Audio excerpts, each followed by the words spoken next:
Europe 1. Le grand direct des médias, Jean-Marc Morandini. Elle est où la révolution à France 2? C'est notre débat de ce matin avec nous. Eva Rock, chef des infos à Télé 7 jours. Émilie Lopez, journaliste à Téléstar. Rémi Jacob, journaliste à Télé 2 semaines. Bonjour à tous les trois. Bonjour. Merci d'être avec nous. Et si on se pose cette question ce matin, c'est parce qu'on a appris hier que Patrick Sébastien allait re-signer pour 2 ans avec France 2. Il y a quelques jours, on a appris que c'est Michel Drucker qui re-signait pour 2 ans. Quelques jours auparavant encore, Stéphane Bern disait qu'il sera encore sur France 2. Le directeur de l'info de France Télé, Michel Fil, nous disait que David Pujadas allait rester en place, que Laurent Delahousse allait rester en place. Alors elle est où cette révolution annoncée? Eva Rock, vous avez une réponse?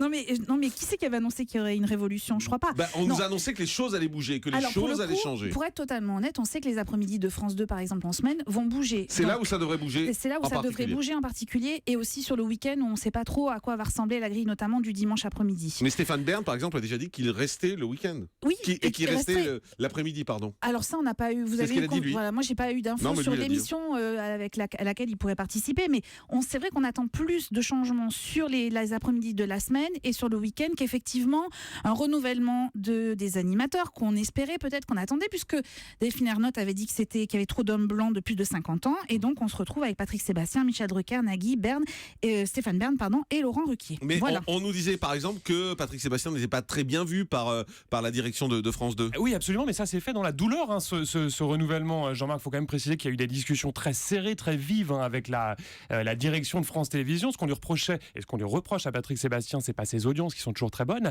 mais c'est un problème économique, c'est un problème d'argent. Donc il y a eu des tractations financières. On sait que ce sont des émissions qui coûtent cher à produire, hein, qui coûtent très cher à France Télévisions, qui aujourd'hui est en diète budgétaire, hein, fait un petit peu le régime. Donc j'imagine qu'au passage, France 2 a négocié un rabais sur les émissions, et surtout en volume, il y aura moins de prime. On annonce 14 primes pour Patrick Sébastien. Jusqu'à présent, il y en avait 16. Donc on voit que les contrats sont revus à la baisse, et c'est un petit peu la même chose avec Michel Drucker. Mais Émilie Lopez, quand on voit que Drucker reste en place, que Patrick Sébastien reste en place, que Bern reste en place, on se dit il va pas y avoir beaucoup de nouveaux visages malgré tout. Non, il va pas y avoir beaucoup de nouveaux visages. En fait, ce qui s'est passé, c'est que tous les questionnements qu'elle a pu avoir, nous on les a pris comme des faits, et ça a été annoncé comme des faits. Donc chaque les départ. questionnements de Delphine Ernotte. Voilà, exactement. Elle est arrivée. D'un autre côté, elle est arrivée. Il fallait bien qu'elle change des choses, ou au moins qu'elle se pose des questions. Elle n'allait pas faire exactement la même chose que le précédent président.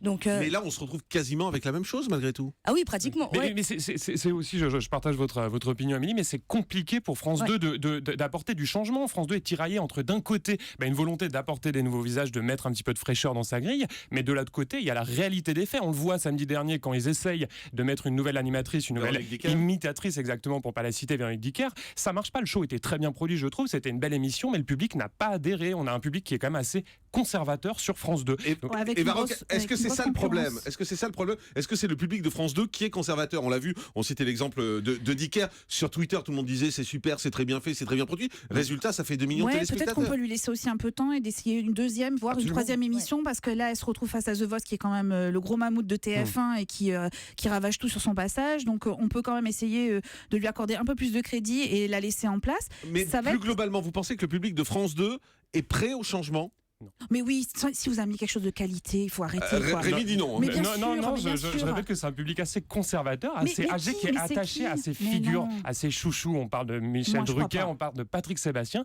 On voit qu'il est assez peu enclin au changement. Donc ça va être la difficulté dans les prochains mois pour Vincent Mellet, qui est le grand patron de France 2, d'essayer d'apporter un petit peu de fraîcheur à l'antenne, tout en ne déstabilisant pas son audience habituelle. Les gens zappent à une vitesse incroyable. C'est-à-dire que si vous leur donnez de la qualité, ils seront là. Plus âgé que les autres chaînes.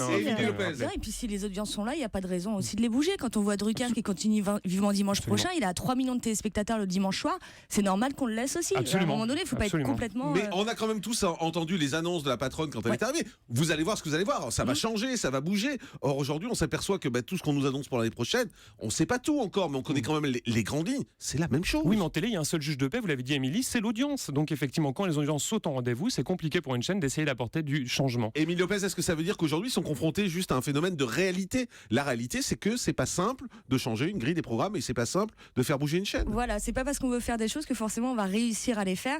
Pas de Seb, Drucker et tout ça, il n'y a pas de raison non plus Patrick Sébastien. Ah oui. Après, moi, c'est votre pote. Voilà. Pour ce qui est de Patrick Sébastien, j'aime bien me dire pas de Seb. C'est jeune, c'est bien. Il avait rien dit en fait au final. Non, c'est pas lui, mais voilà. C'est les rumeurs qui circulaient. Voilà, et maintenant, ce qui est rigolo, nous, on a une grande interview là qui sort dans Télépoche lundi, il prend la défense de Delphine Ernotte, il dit que non, elle n'avait pas dit que la télé, qu'on l'avait mal comprise sur le jeunisme et tout ça. Il le fait chaque année. C'est assez drôle de voir le changement de discours maintenant qu'il a re-signé. En tout cas, le dimanche, c'est acté, il y aura du changement, hein, puisqu'effectivement, Michel Drucker restera en fin d'après-midi avec une tranche rallongée, mais il y a actuellement beaucoup de réflexions autour de cette grille du dimanche, notamment une question autour de Stade 2, on peut peut-être en dire un mot.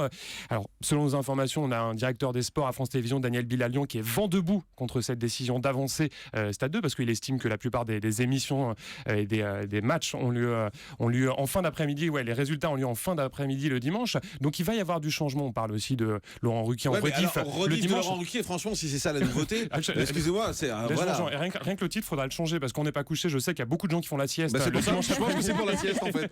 Du coup, on va garder le même titre. Mais Eva Rock, voilà, ce vent de nouveauté, finalement, on va pas l'avoir. Je pense que c'est très compliqué. Moi, j'attends vraiment la grille de l'après-midi pour voir si on a de la nouveauté ou pas. Et encore une fois, il va pas falloir qu'ils se plantent parce qu'on va les attendre au tournant forcément. L'après-midi aujourd'hui, c'est Sophie Davant, c'est Stéphane Bern. Alors Sophie Davant, a priori, qui resterait avec une autre émission de testimonial, a priori pas dans sa formule aujourd'hui. Stéphane Bern, moi, j'ai pas eu de confirmation comme quoi il restait à l'antenne avec une émission d'accueil. On a parlé d'un autre talk-show animé peut-être par Thomas Touroud.